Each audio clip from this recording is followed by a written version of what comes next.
Great. So, for those who don't know, my name is Korede. I am the creator of the University of Korede. This is a YouTube channel that I started back in 2018, actually, where I started off doing videos where I was traveling and things along those lines. And then I realized that really wasn't what I wanted to do. The pandemic happened, and I stopped doing YouTube for a good 5 years. And I started again in February this year doing some reaction videos. And then I realized that wasn't really what I wanted to do. And I started to do street interviews. So that's now what I do. I do street interviews on topical issues around London and hopefully around the world in the future. At the moment, I'm about on 880 subscribers, which is fantastic. A great number so far, given I really just started in February again.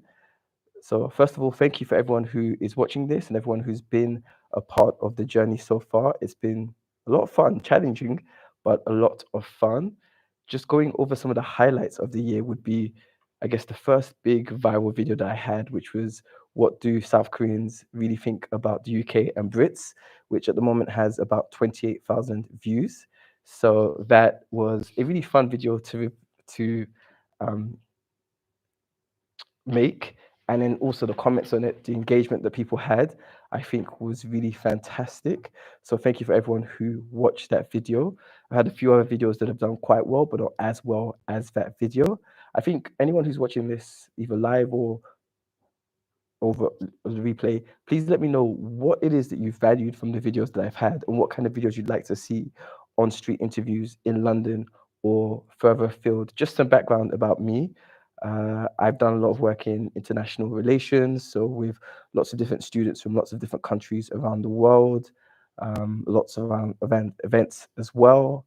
And I speak Japanese and obviously English. And I know Yoruba. I was born in Nigeria, so moved to the UK when I was very young. So got a few languages under my belt. If you've watched some of my videos, you'd have seen me speaking Japanese in some of the videos, which was a lot of fun. So if there's anyone who is Japanese or speaks Japanese, please feel free to write comments in Japanese and I will respond likewise in Japanese, because that's a lot of fun to just keep it up. So the structure of today's live stream is as follows. I will be, I've done an introduction, just giving some background to my channel. Then I will answer some questions that people have generally had about my YouTube and how I've gone on this journey. And again, anyone who is watching, please do drop some comments in the comments section.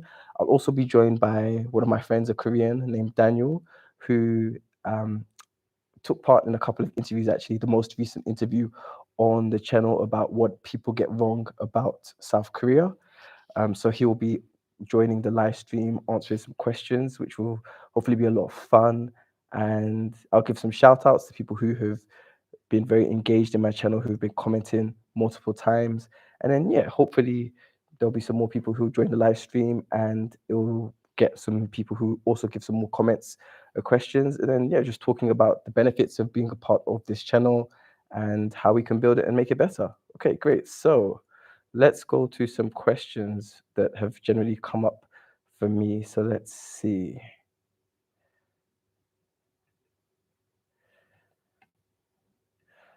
Got a spreadsheet with some of the questions. Okay, so I guess one is what inspired me to start the channel and what's the journey been like so far? So I started the channel, as I mentioned, in 2018, which was towards the end of 2018, I think September, October 2018. I've watched a lot of YouTube over my lifetime, and I just thought I really watch a lot of it. It'd be good if I actually contributed back to the YouTube community. And so that's why I started making videos. I thought there were three main aspects to it. The first one is just to make some videos that obviously I like and I think will be a good memory to have. Two, I'd make videos that will be useful to other people, add value to them, give them insights they may not necessarily get to see, especially because I've traveled quite a bit. I've been to over 30 countries, at least one country in every continent aside from Antarctica and Australia. So I've been to a lot of countries, made friends with a lot of people from around the world. So I think that gives me a lot of insights that some people may not have. And so hopefully that's another part of this channel's aim, to just give people that opportunity to see those kind of things. And then the third one was just, obviously YouTube gives you the opportunity to kind of scale and to make income, and then I could use that income to reinvest in the channel and provide bigger and better videos for people. So those are the three main reasons and what inspired me. How has the journey been? So as I mentioned, I started in 2018 and I went from 2018 to about mid 2029 making videos when I was traveling overseas, which was a lot of fun, but they didn't get that much views and that much traction. Again, maybe I just needed to put more time into it, but I also realized I didn't actually like vlogging while I was traveling. For me, it takes away from the experience of traveling because you then have to stop in the middle of what you're doing and start recording, and you don't necessarily are in the moment. And I think being in the moment, especially given how fleeting life can be, it's important to be in the moment and really enjoy the moment that you're in. And when you don't get that, it makes it very difficult. So I think that was to an extent ruining traveling for me, and so that's why I stopped with the vlogging. Then the certain global situation happened, which I won't say because I think YouTube sometimes reduces the scale and the reach of a video when you mention a global issue. So a global issue happened from 2020, which stopped me from vlogging for a couple of years, and then I forgot about my channel. Then I came back to the channel and I thought to myself, what do I want to do? And I went to reaction videos. So I did reaction videos, which are a lot of fun. And I know why people do reaction videos. They're very easy to do. They don't take much time and effort. And I did get a little bit of traction with some of those. I think one of them that I did by a travel vlogger to an extent got about 400 views, which was great because at that time I only had 70 subscribers. So to get 400 views from 70 subscribers is a really good result. And so I was doing that. But then I thought to myself, somebody mentioned to me that I'm good at talking to lots of different people and engaging lots of different people. I should maybe consider doing street interviews and things like that. And I thought, street interviews can be a bit tricky, but let me just try it out. And so I went and I did my first video in London with one of my brothers who was the camera person. And it was actually a lot of fun. And then I started editing them and I put them up. And they then got me the best views and engagement and comments from any of the videos I'd had so far. And I think it was what foreigners love about the UK, what they dislike about the UK, and the hardest thing they struggled with in the UK. And I think overall, those videos got me about 6 to 10,000 views in total, I think.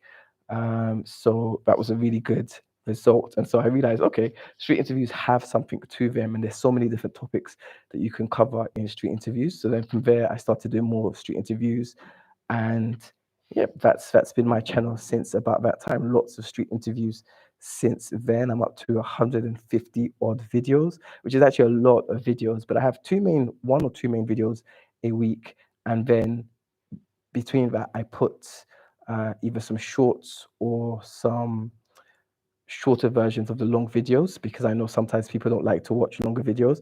So I make shorter videos. So if you do get one or two main notifications from my channel, those are the main ones that I push out. But I do some during the week as well, which I don't necessarily push out to my subscribers because I don't want to overload them. So if you are interested in some of my other videos, please do check out my channel and go through the videos, and you might find some that you didn't make it to your inbox but that you really do like. And obviously do check you're getting notifications from me, so you can do that by just going to the subscribe button, and I think you click on it and it shows you can subscribe to all. And if you do all instead of personalized or the option just below that, it means you get all the videos that are sent to you, because sometimes people don't have that, so they don't get all the videos that are pushed out or shared when I publish a video. So yeah, I think that's about the journey. It's been a challenge sometimes. I think YouTube, you don't know what's going to really do well. You think one video will do better than the other, but a different one does better. And so it's just trying different things to see what happens. So it's been an interesting journey so far. But I'm thankful for everyone who's subscribed, everyone who's been watching, everyone who's been commenting and giving me feedback. I think it's really helpful to improve the channel and grow the channel. So thank you very much to everyone who's done that. For those who are watching and thinking, why am I wearing glasses today when I don't usually wear glasses in my videos? It's because one of my eyes, I got something in it and it's really stinging. So I didn't want to wear my contacts. So that's why I'm here wearing my glasses. Okay, so next question is, I guess, what's been the most memorable or funniest moment during one of your street interviews? That's tough. There've been a lot of good and really funny moments. I think it's just the jokes and the funny things that people say. Sometimes they'll just say things that you don't expect. And I think if you look through the video, you'll see that. I think one in that video that got 28,000 views, it was the first person I spoke to was South Korean. He said something that surprised him about the UK was the amount of stealing. And I guess I don't notice it as much, but it is something that takes place, and so that surprised me. But it was insightful to know, people do steal in the UK, not just in London, but in many different parts of London and obviously around the world. I think it's also the kind of things that people like about the UK as well. Some people do really like fish and chips. Some people do like the food, but often it's not British food. It's food from other countries that UK has a lot of. So I think those are some of the most memorable parts of it, things that make me laugh or things that I really learn from other people.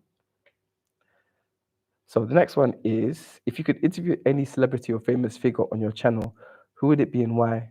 Oh, that's a really interesting one. I think because I do content creation, it'd be really good to interview someone I think who does content creation that I really like. But that can be film as well. So I think Ryan Coogler, who did the Black Panther films, I think it'd be interesting to interview him and see his thought process, how he's kind of gone through his journey to become a director in Hollywood and made some films that have gotten really good acclaim, commercial success, as well as critical success. I think Ryan Coogler would be a good one to interview.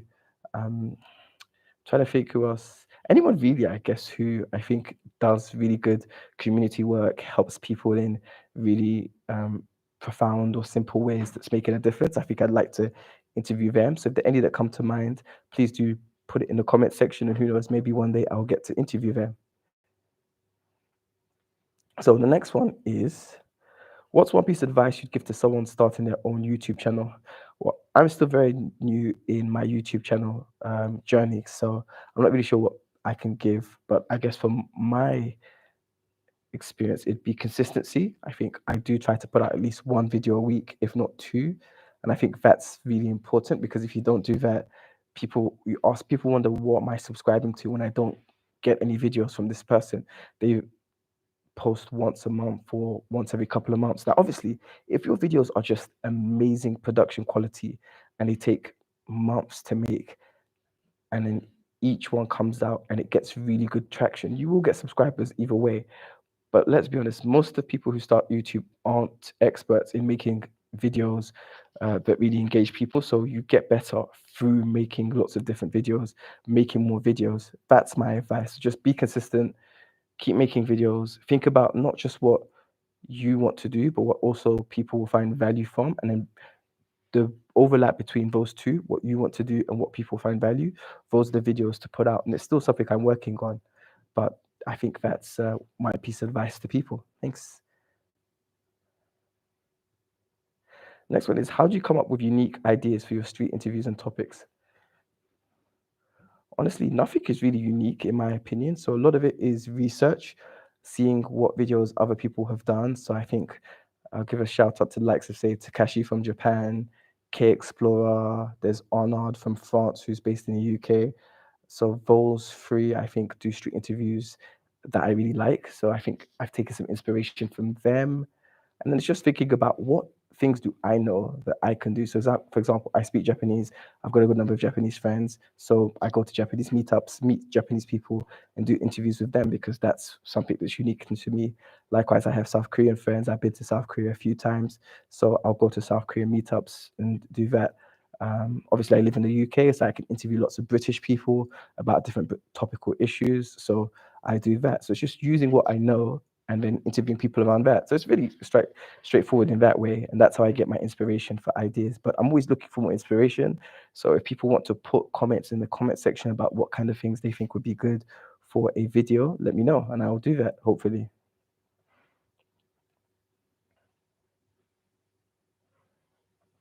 Next one is, what's something about being a YouTuber but people don't realize or often get wrong? That's a really good question. I think the first one is that you don't know which videos would definitely get a lot of views. Even if you think you're doing something that's very topical, it may just not hit. Secondly, it's the fact that videos don't necessarily get lots of views straight away. So, for example, the South Korea video, the one that's got 28,000 views, that for the first 2 days only had a few hundred, and then all of a sudden, the third day, it went from a few hundred to about, I don't know, 5,000 views, and it just kept going and kept going until it ended up having 28,000 views. So it's that fact that you don't know the amount of time it will take for a video to have success, and that's something that's challenging. But I think it's that you don't realize or you can get wrong. That idea that you post a video straight away and straight away it will get all the views that you want it to get. That's not necessarily the case. And likewise, you don't necessarily know what topics will really resonate with people and speak to people. So you have to think about that and trying different things. Okay, a couple more questions. If I had unlimited resources for my channel, what kind of video would I make? Oh, that's another good question. I would love to make some kind of film or TV show, maybe action, maybe kind of detective, maybe sci-fi. I think because those are my genres of films and TV that I really like. So I think that's what I would like to make. So not necessarily street interviews, but something related to sci-fi or detective or mystery. I think that's what I would like to do. Some high quality piece of film or TV with many different actors or a few different actors, and is really, really good cast and story. Yeah. And last one for me, what's a favorite comment a viewer's ever left on your videos? Oh, that's actually good. So I keep a spreadsheet of responses from people, and I think I can just go to it quickly. So I think there's one. Let me see if I can find it.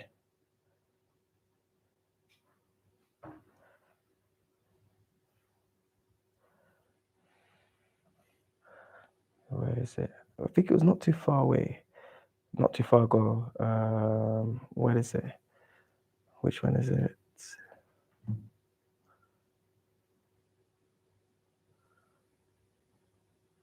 Okay. Fundamentally, the comment was something along the lines of, this channel is underrated. I'm glad I found this channel and I can't wait for it to blow up. I think that's the one that really spoke to me. But I've had a couple of comments like that about saying the channel's underrated. I expect it's going to be successful, have 1 million subscribers in the future. And so I think that's the comment that really spoke to me, because I think it's very encouraging and it really does make me think, okay, there's more that I can do here to get people to watch it and people can enjoy what I do. So I think that's the best one that's really stood out to me. And last but not least, that was the last one. What's my favorite comment?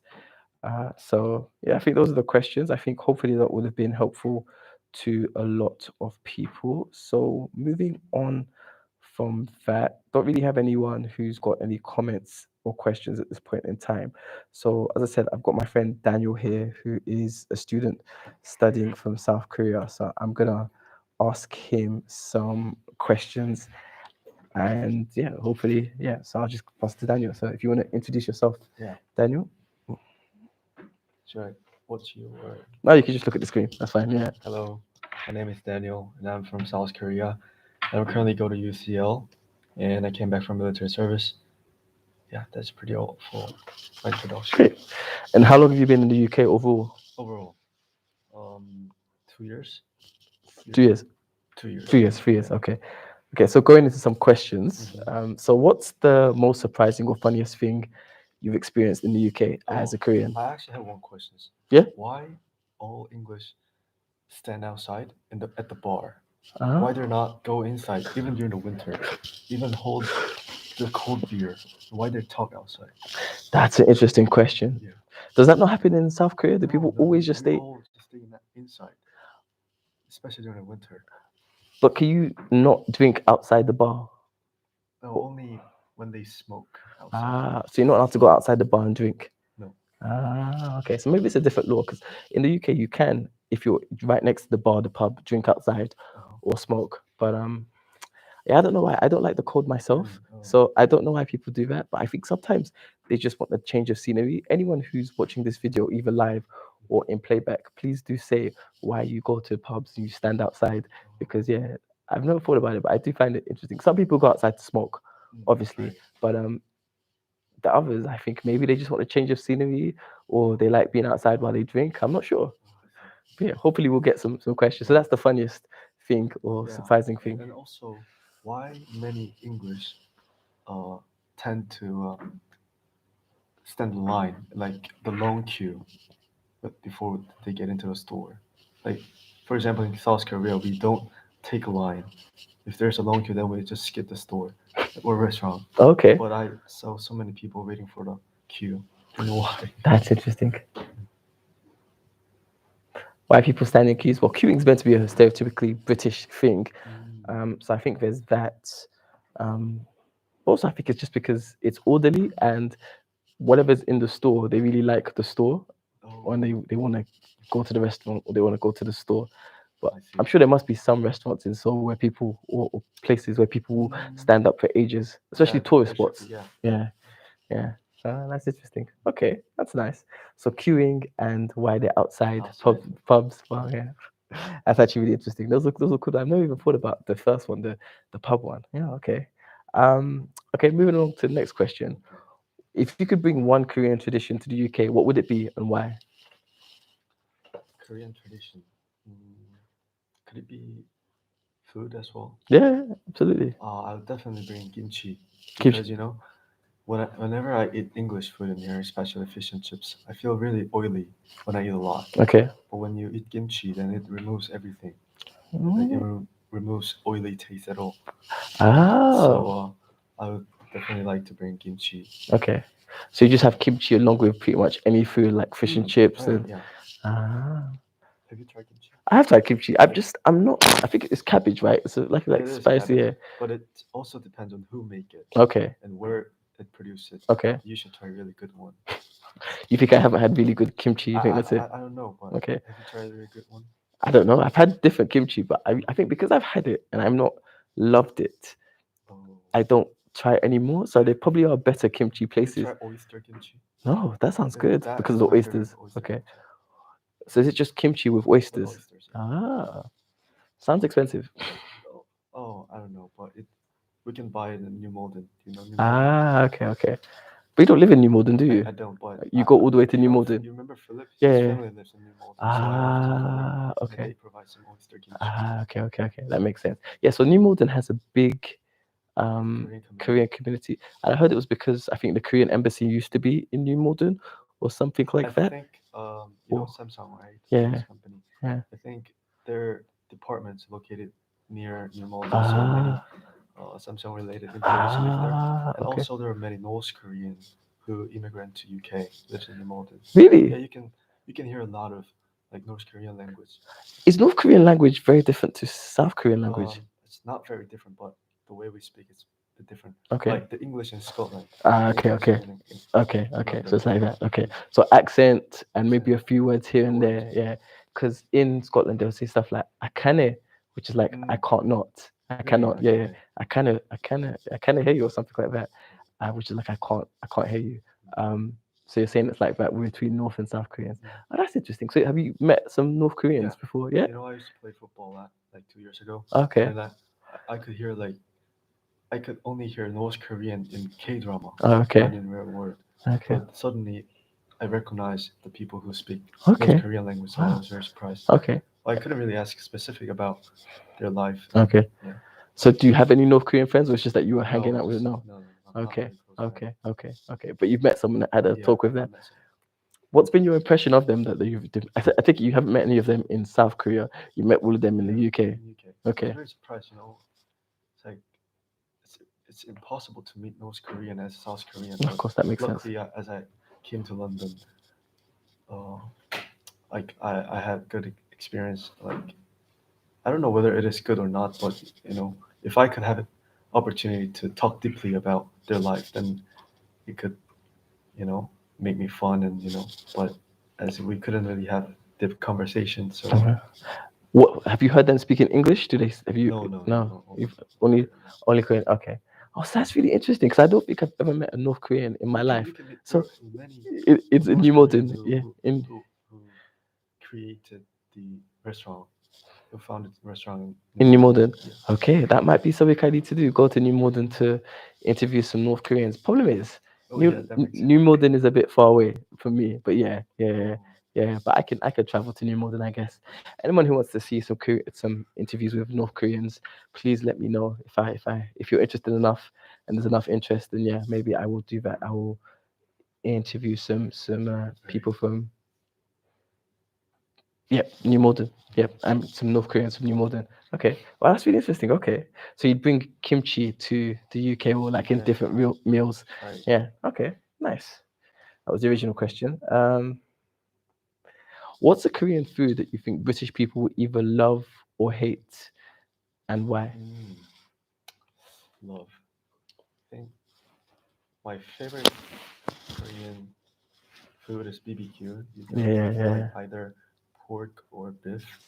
You know, a Korean Englishman, the guy from Seoul and then who introduced a lot of Korean traditionals and food. Oh, I think so. Yeah. Like most vast majority of his content is about BBQ. Ah, okay, So okay. like make foreigners to have the KBBQ, Yeah. and they say it's insane and it's amazing. Mm, So I think Korean BBQ could be nice. Have you been to a place called Calbly? Is it Calbly? Cow Calbly. Calbly? is There's it this, it's a restaurant. London. Yeah, in London. Yeah, I went there and I had some Korean barbecue once, and that was really, really good. Calbly. Yeah. Which one? Pork or beef? It was a mix because you know you could get a mix, right? Like you could get like a whole platter, and you fry up different But stuff. usually they It's cook just it one. with Ah, pork okay. or Or beef. beef. Ah, okay. It was probably pork, not beef. Yeah. But no, that was really, really good. So yeah, I definitely like Korean barbecue. All right. So you think they would love Yeah, barbecue? they will love Yeah, barbecue. Korean barbecue. Which one do you think they would hate? Hate. Most Korean foods are really good, but I don't. I think English people don't like eating dog, Okay. right? You never eat dog. No, I don't think they want to Yeah, eat dog. they Yeah. will hate eating dog. Okay. So yeah, there's a whole thing in my video that's out now about South Koreans expose lies about Korea, which we go into South Koreans, do they not eat dog? Um, you think you haven't eaten dog, but you think somebody in your family like may have eaten Elder, like elders, yeah. But is it something that's easy to find? Because when I've been in South Korea, it's not been something that I've ever seen It's on not the easy. menu. It's not easy. Okay, Only a okay, specific area and unknown place they sell okay, dog. okay, I think I heard selling dog is illegal. I think, but yeah. okay. It sounds like it should be illegal for some reason, even though you can have cows and stuff. I think it's because dogs are pets and people are like, they don't want to eat their pet or something like that. But alright. So British people would not like to eat dog. That makes sense. I don't think we need to know why. Um, all right. So to move on a bit to something a bit more lighthearted, I guess dating. What's if a non-Korean wants to date a Korean? What's your number one tip? Number one tip. Well, I think in terms of relationship, it's nothing to do with nationalities. I think it's all similar, but uh, one thing is clear that you should not give all the effort in first before the relationship gets strong. Okay. Yeah, you know. Yeah, this is my not only for Korean but also like for people who want to get in a relationship. So don't give all your effort. What do you mean by don't give all your effort before Like, the don't try to be kind in first, but rather just make make them feel comfortable Okay. while they're being together. Sure. After then, you start to give some kindness to the people who you like. Okay. So yeah, so I think who was it? Bokyung, who was I don't know if you watched the video that came out on Sunday. So she talked about she's Korean, but she's married to a British Australian man, and she was saying it's about the vibe that she gets from the person. She said that vibe is the most important thing. So I think maybe is that what you mean by like get comfortable with them before you give effort? Yeah. Like you've got to have a sense of you're actually kind of connected to them. Yeah. Okay. That's cool. Anything else that comes to mind? That's pretty all I can think. Okay. Cool. Okay. Some pop culture. So why do you think K-pop is so popular worldwide? K-pop. I think many people recognize K-pop as high quality performance and their fashions and the way they look, they look really good, but I think the lyrics are very resonant, it inspires people, especially for those who experiencing the hard time or the people who are experiencing adolescence. The lyrics of most of the K-pop cheer them up. So that's why people really like K-pop. Okay, You know. cool. So Rosie came up with a song recently, a part two. What did you think of that? It's really good. Yeah. I used to play that as well, and also the collaboration with Bruno. Yeah, Bruno Mars is amazing. It Yeah, was amazing, and Yeah. also the reason K-pop is getting popular worldwide is because their collaboration with many pop stars. Also BTS collaborate with Coldplay. You know that? I don't remember that song, but I'm sure they did. Yeah, yeah. That song was also amazing. Yeah. Okay, okay. So going on to the lyrics, because obviously I don't understand Oh, some of right. the lyrics. What's some lyrics that you've heard in K-pop songs that really stand out to you as being good? Um, I like BTS, Okay.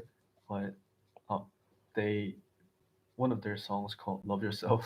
It's also similar to Justin Bieber songs, Okay. but yeah, when you can also you can see the translated lyrics from YouTube video. Yeah. When you watch that, you could understand what I'm saying. Right? Mm.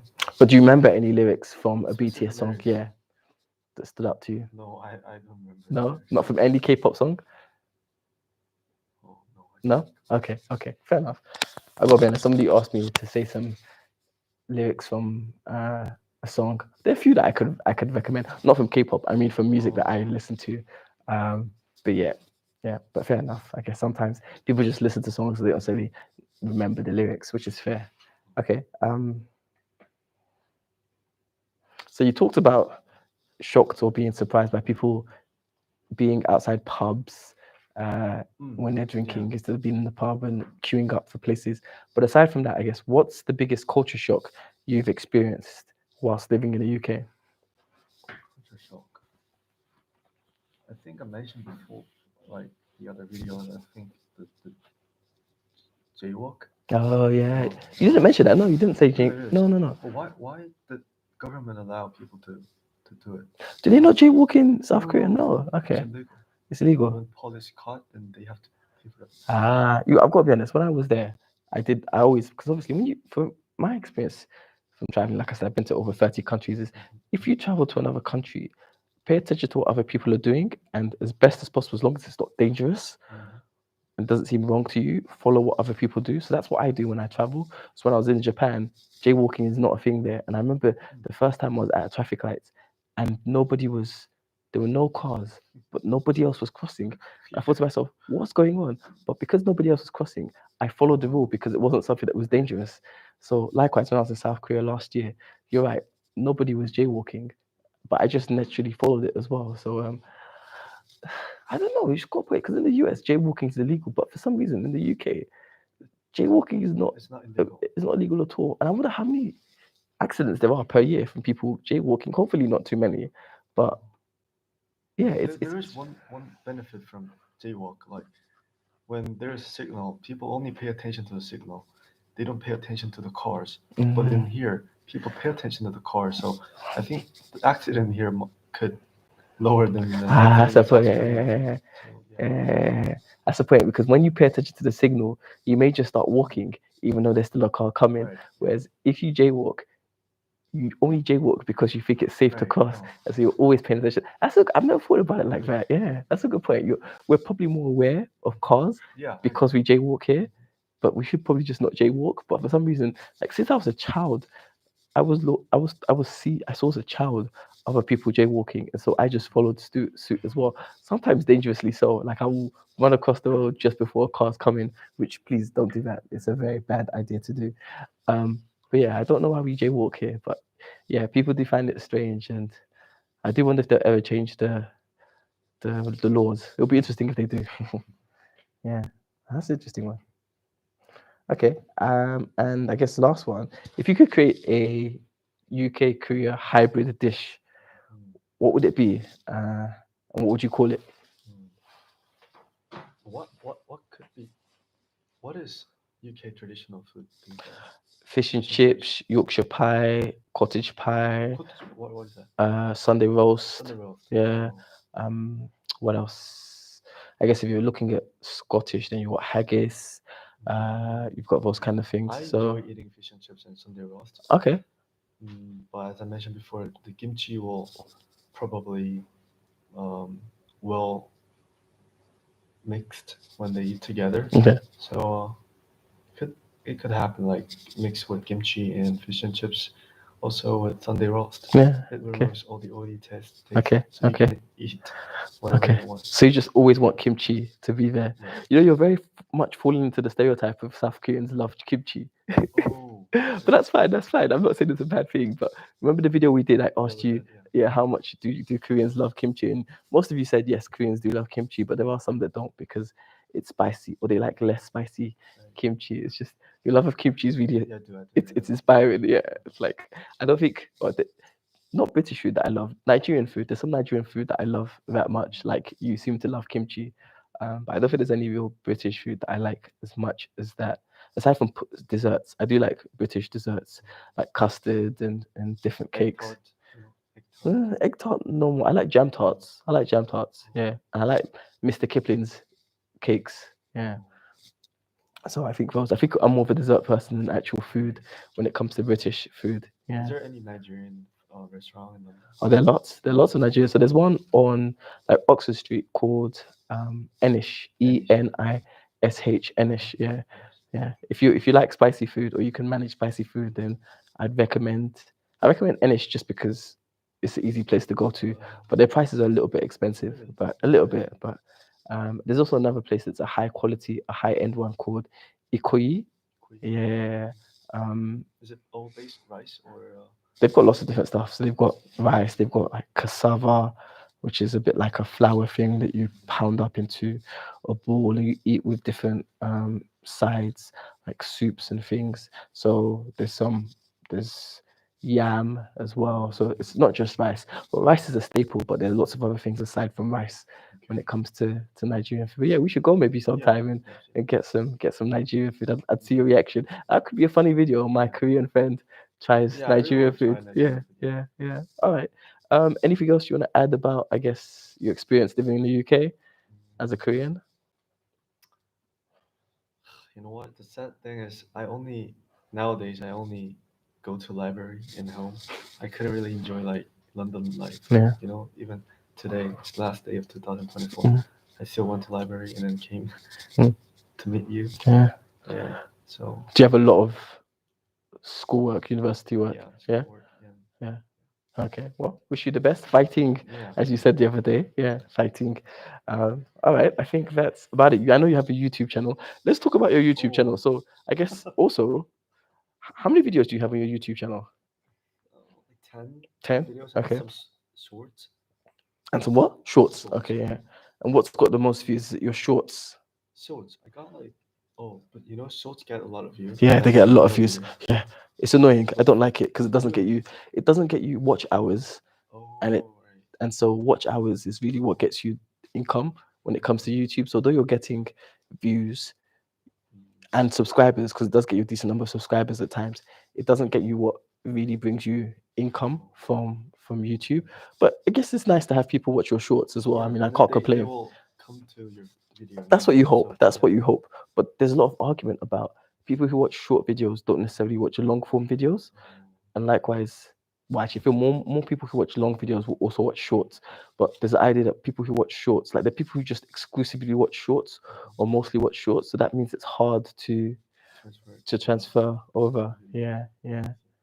I want to ask you the same questions that I was asking myself about what it's like. So I guess, what inspired you to start your YouTube channel? First of all, what's your YouTube channel called again? My name. Yeah, name. Kwang Suyo. Okay. You can check it in. It's in the last like minute or so of the what South Koreans expose lies about South Korea video. So do check it out, and I'll put it in the comment section as well. So first question is, what inspired you to start your channel, and how's the journey been so far? Okay, I used, my entire life was in South Korea, and then I moved to Singapore when I was in grade 9, I think, high school. So What age is that? 16. Okay. So it's not pretty young age, but I was young age for my parents. Sure. My parents were so worrying about what I'm doing in Singapore, so they want me to like record myself. And why don't you send me some videos? And I start to record my video and some funny stuffs, and they really liked it. And also, all my entire family, including my grandmother, grandfather, aunt, they all like me in the video. So that's why I started Okay. record with the video. And how have you found it so far? Uh, I just do this as a memory, Mhm. not for like commercial things. Okay. But I enjoy filming while I travel because it keeps all entire memories, and it's kind of present for those who went to travel with me. Mhm. Yeah, that's pretty old. Mm. The reason why. Yeah. So I saw your recent Austria one, and that looked like it was a Ski lot of trip. fun. Yeah, the ski trip. Yeah. It looked like a lot of fun. But I have a question, because when I did vlogging, half the time I'm enjoying myself so much, I forget to get my camera out and record. Right. How do you do it? When you talk about this stuff before, Mm. I really think the same way as Okay. you think. And when you look at my video, I don't really don't record myself entirely. I just do a really short clip of the video and then I put it together. So it doesn't really distract me from enjoying the entire travel. So you just put clips together when you can be bothered to put clips together instead of actually having a whole structure No. of how you're. Okay. Because if I do that, I might distract the other people, right? So And you never solo travel? no, I haven't tried it. Okay. Have you Okay. tried solo travel? Yeah. So I've been to over 30 Really? countries, at least a third of them I think I've gone to by myself. I usually meet people there. So when I lived in Japan, I went with a volunteer project, but I didn't know any of the people personally. But I became friends with them through that experience. When I went to South Korea, the first and the second time, I went by myself, but I knew people there. So although I solo traveled to those countries, I end up knowing people there. But I've been to places by myself where I don't know anyone. I've been to France by myself. No, Switzerland, I know people there, but again, I still went there by myself. So I've done a good amount of solo travel by myself, because the thing is, as much as it's fun to travel with other people, organizing that it can be challenging. How do you find, like, so the Austria trip? Who organized that? How did that come about? Organize. We didn't organize. We only find restaurants, and that's it. We only book the flight and booked for the accommodation, and only finds few restaurants. Okay. That's all. Who chose the accommodation? Because that's usually a big deal, like Oh. accommodation and like things like. So two of them, they didn't really care about Okay. where they go. Okay. So only me and my friend chose it, and then we just discovered through application. And Okay. Philip wasn't on that trip, I take it. No. Okay. Okay. Were they friends from your course or from elsewhere? From my hometown. Oh, South okay. Korea. Oh, cool. Nice. All right. Nice. All right. So moving along. Let's see. What's the most memorable or funniest moment during one of your videos? That is definitely from the Austria. Yeah? Ski trip. It was, Okay. You know what? Do you ski? No, I don't like the cold. Really? It looks fun, but I don't like the It was cold. my first time skiing in Europe, and I used to ski in South Korea, but I can't even compare with the South Korean ski result. Okay. So, skiing in Alphas in Europe was totally my biggest memorable things in my life. I think. Yeah. What was memorable about it? The sceneries and the view and was so huge. There's 3 mountains for skiing. It's barely possible in South Korea. Ah. So Where can people go skiing in South Korea? Because I know in Japan you've got Hokkaido, but I don't know where people go skiing in South Korea. Have you heard about Gangwon-do? No. Where's that? Is that north? South Korea is not really known for skiing. Yeah, no, I So figured. all Yeah. of the resorts are very small. Okay. Yeah. So there's no like popular district Okay. for skiing. Is it northern South Korea, southern South Korea? Where is it? East north. East north. Okay. Oh, cool. Nice. Okay. But it's just not the same scale of It's Austria. not. Okay. It's totally not. Well, good thing you got the memories for it then. But Yeah. my if I going back to South Korea, if I go skiing there, I don't think I can enjoy that much. Why? You know, I experienced a really Yeah. good one. You'll adapt, but I guess maybe Yeah, I just will adapt, yeah. maybe just try to make the most of your skiing opportunities whilst you're still here in Europe. Okay. What's one piece of advice you'd give to someone starting their own YouTube channel? Mm, I think YouTube creating the video requires really hard work.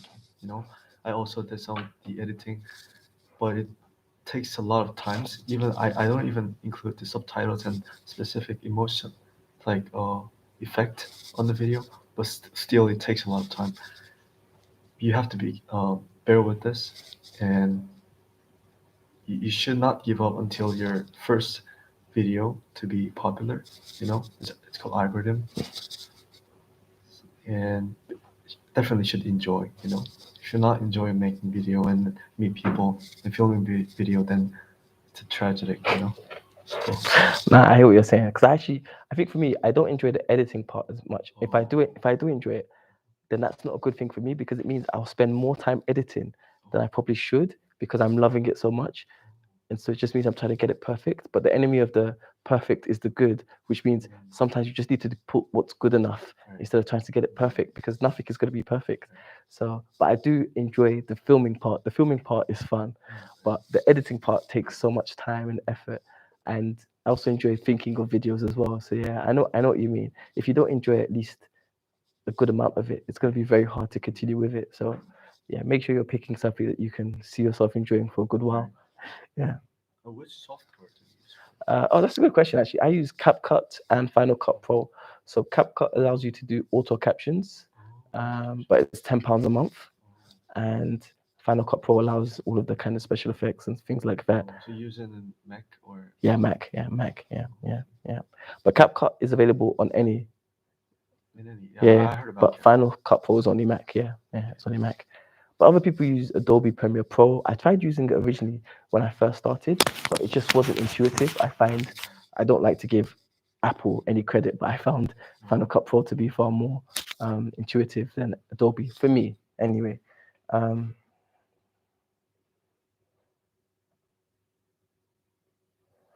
how do you come up with the ideas for your videos? Idea. Uh, you know, I usually do a vlog. You know, while I go travel, and recently it was my first time uh, filming me playing golf. So I don't really think about ideas. I Okay. just do what I do. Okay, That's pretty. fair enough. What's a video that you really want to do if you had all the money and resources? I really like to watch traveling vlog. That's why I do it. Okay. So I will pretty put all of my effort to like paying for the flight and accommodations, something like that. Okay, that's interesting. So I used to because as I said, I started doing vlogs, and I started that because I really liked traveling. But I think Matt LeBlanc, who's now got like 1 million+ subscribers, I used to watch him, and I'm still subscribed to him. But again, because I saw the reality of what it's like to vlog and edit, I like I'd rather just travel without the vlogging part. But if you have all the money and resources, all you need to do is stand in front of the camera, and then somebody else will do all the work. Like they'll do the editing, they'll do the uploading. So yeah, that could be amazing. Yeah. Um, what's something about making YouTube videos that people don't realize or get wrong?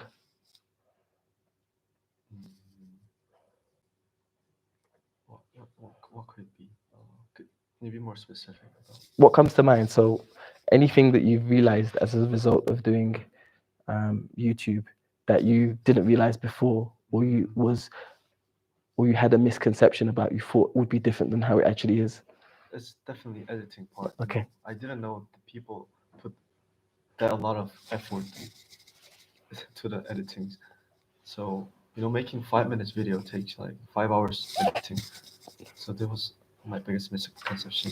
I like that. Yeah. That's really insightful. I think people see even just a 5 minute video, like you said, can take 5 hours of editing. And sometimes people will see a video and they'll think, oh, this isn't edited well, not realizing that people still spent a good amount of time editing it. So yeah, I respect that. Yeah, that's a good insight. And what's up? What else? Draco CO13 says, hello, I love your videos. Oh, that's awesome. Thank you. I appreciate that. What do you love about my videos? And then Other said, I just found this live on my recommendations and I'm just here to support. I appreciate that as well. Thank you so much. That's good. That's not you, is it? No? No, no, no, it's not me. Thank you to Draco and Other. I appreciate that. That's really good. Yeah, it's good to have some people on this live.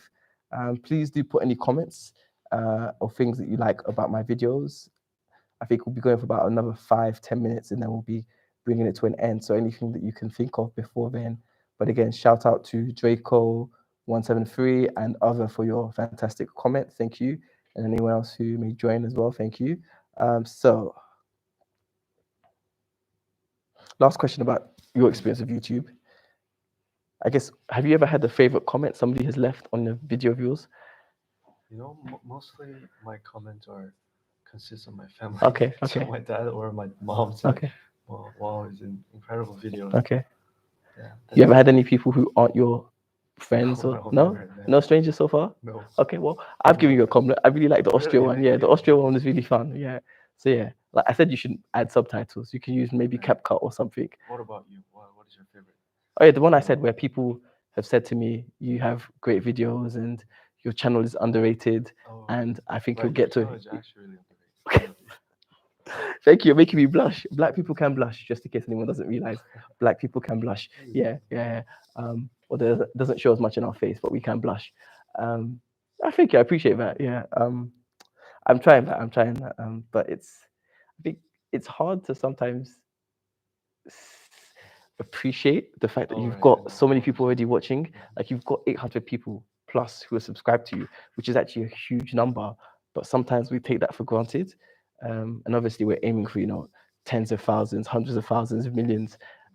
But not realizing that 800 people, even if some of them are bots, like a good number of them are human beings, several hundred people in a room all supporting you is a huge thing. So again, thank you so much to everyone who's watched my videos, commented on my videos, liked my videos, shared my videos. I mean, it means so much, honestly. And I'm hoping that the videos will get better. There'll be even more to come. But yeah, thank you for being a part of this journey so far. And I look forward to you being part of the future journey going forward. Okay, so we've just had another question from somebody called Other. What's one of your guys' assumptions about each other's culture that ended up being wrong? So I think for me, for Koreans, because I spent a lot of time with Japanese people, I didn't think Japanese people were exactly like Koreans, but I thought they'd be a lot more reserved because that's what I've seen from Japanese people. Even when you do speak Japanese, they can be reserved. But on average, I find Koreans are far more open and kind of engaging and upbeat and fun. Oh, right. Not to say Japanese people aren't, but I had that misconception that you're going to be very similar to Japanese people, but you're actually you're similar in terms of the culture, in terms of respect of elders and things like that. But in terms of you guys are far more outgoing, you'll show more public displays of affection, which Japanese people don't do as much. So sorry to be comparing Japanese and Korean people, but this is an assumption that I had, as I think that was a really good positive surprise that there were, and also how comfortable so many of you are speaking English in South Korea, because I didn't speak any Korean. Or I speak very little, and I think I found a good number of people who helped me in Seoul when I was there last Really, year. when you were in Seoul, Yeah, when yeah, you, yeah. oh, There weren't a few people here and there who literally I had conversations with really? strangers in English, and even if if it was like the ajushi or the oma in the so their grandpas or grandmas in the restaurants, they were just really friendly to me and helpful. They would give me a menu in Korean, or they would point to stuff to try to explain things to me. So Oh, you I met think, really good yeah, people. yeah, yeah, I met really, really good people. So I think that's one thing that was really, really an assumption that I think just how open you are that I didn't realize would be the case because I thought maybe I had some misconception. What about you? What assumptions did you have about my culture, whether it's Nigerian or You British? know, before I study abroad in UK, I thought white people are very open in terms of like relationship, but I think they're more uh, they're not really open in terms of like uh, having girlfriend and boyfriend relationship. From a different race? Yeah, from a different You race. think so? Yeah, That's interesting. And also, I felt talking behind is a culture of Asian, but Ah, many white people also do this. So this was my biggest assumptions of Western. Yeah. yeah. I'm just gonna say this, not to offend anyone, but I don't think there's a country in this world where people do not talk behind other people's backs. I think talking behind people's backs is race agnostic, religion agnostic, gender agnostic, um, sexuality agnostic. It doesn't matter about any single thing about that. Any race, gender, sexuality, age, you can get people who will talk behind people's nationality. You'll get people who will talk behind your back. It's unfortunately, I've seen it everywhere. And I've been to, like I said, over 30 plus countries. I've never seen a place where people don't talk behind somebody else's back. It seems like it's a common human thing. Yeah, yeah. But that's interesting that you thought it was just like South Korean thing and not like a British. And the thing where you said you don't think British people are open to other races, I don't know. I feel like, yeah, you're right. There are some people in the UK who are like that. But I see lots of interracial couples, not so much Asian men, unfortunately, with white women. I'll see white men Man with Asian women. Yeah, I don't see so much. And I wonder if that's not to be an issue, but like sometimes I think like for some reason like they have the assumption that I did where I think maybe Asian men aren't as open and they're afraid to maybe date women of other races and so they don't want to. So when I was again, this isn't to throw Japan on the bus, but I have this impression that Japanese men aren't necessarily good at talking to women of other races, especially if they're not white. Um, so if they're like black or maybe Indian or something like that, I feel like it's a bit harder. They don't do it as much, maybe, and even with white women, they struggle with. So, not to say that it has anything, but I think maybe sometimes they just have an assumption because you're an Asian man that you don't want to. And then I think there are a lot of negative stereotypes of Asian men as well, which I think is not good. That maybe doesn't help you. But I personally think you seem like a fun guy. You're very talkative. I think there'd be lots of, if you wanted to, white women who'd want to date you or be friends with you. Yeah. Yeah, yeah, yeah, yeah. Anyone in this comment section who finds Daniel handsome, please do put it in the comment section. Yeah, thank you so much for that question, Oba.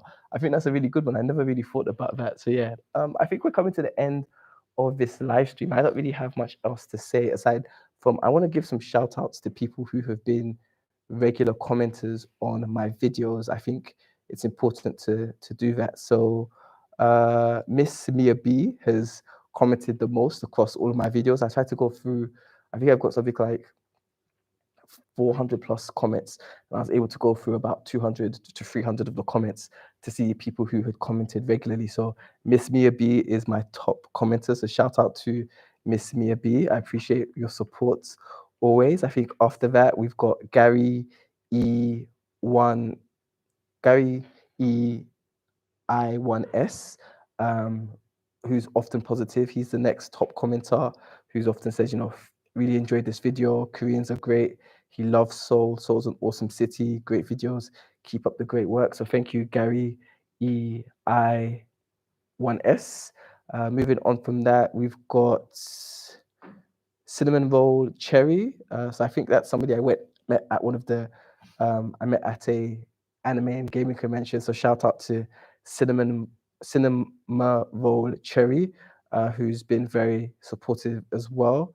And shout out to her boyfriend as well. I think both of them have been really supportive and nice for my videos. So thank you so much to you two. And then also David C4408. So I think he had an interest because I studied economics, and I think he did as well. He studied, and so shout out to him. He's had a lot of good comments. Shout out to now start to from Stephen Garati 5358. Also Jozu Jordan 1467. Been a long time since I've seen you, man. Hope you're doing well, Jozu Jordan. Also Ma03W, who said I subscribed immediately, love the content and hope you reach your target. Just came from your other video about South Korea. I really didn't expect you speaking Japanese, really impressed. So thank you for that. Really paying attention to the different content I'm bringing out. So thank you for that. Who else is there? There is Isabella Hobbs 1597. So this was the video that got the most views that she was commenting on. And the first guy, he said that the thing he misses most about South Korea is his dog. So her response is, OMG, he misses a dog, his dog. You could tell he's a lovely person. British food has a bad reputation because of World War II, but then she goes on talking about why, issues around, why food in the UK is seen as bland and terrible. Yeah, shout out to Isabella Hobbs 1597. Then there's AT17 YGSC who said great interview, and again great interview again. Really loved it. Loved the questions and responses. And then there's Kylie Alivey7878 who had some nice comments as well, or just some comments about what the UK is like. And then last but not least, Carl Lord 3278, who was like, glad I found this channel before you got famous. Oh, before you get famous. So this is one of my favorite comments. So Carl Lord 3274 said, glad I found this channel before you get famous. I can tell you're gonna have millions of subs one day. You got yourself a new sub. I love Japanese people. They are so cool. So yeah, that's one of my favorite comments, and just because it's so incredibly positive and supportive. And likewise to the people who have joined this live and have dropped a comment. Thank you so much. That's been really supportive. And thank you to Daniel. I think it's been good to have you chat here. And if you want to join another one, or maybe do some videos where you try out Nigerian food, I think that could be interesting. And I think that is about it. Let me just see the plan for I guess the future. So I have more videos coming out about what British people think about the UK. So the next one on Thursday will be about what people love about the UK. I already did one about what British people hate about the UK, but my channel isn't just about obviously negativity. It's about giving a balanced perspective. So the next one is what do British people love about the UK? So look out for that video on Thursday.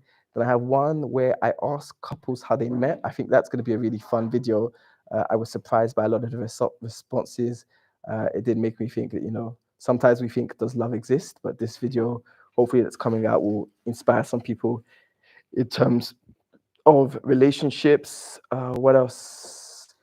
I do have some ways that you can support the channel if you want to help me grow in terms of financially, so that I can, continue making videos and maybe do some vlogs or do some street interviews overseas, or actually just around the UK, because at the moment I'm just within London because that's where I can afford to travel to and do videos because I live in London. So I do have a community that you can join.